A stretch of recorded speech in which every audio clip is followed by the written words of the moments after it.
Hi guys, welcome back to our channel Finance for Beginners.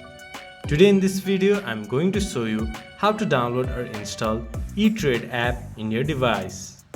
To do so, follow some simple steps with me.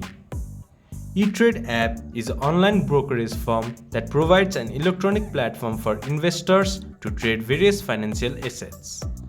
Now first of all, go to your Play Store or App Store. Then search ETRADE.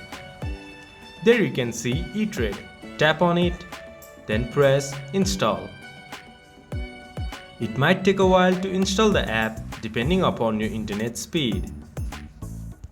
Once the app has been installed, open ETRADE app for a user-friendly platform. This much for today's video. If you guys find our video helpful, please leave a like and comment. And do not forget to subscribe our channel and hit the bell icon. I'll see you guys again in our next video. Thank you for watching.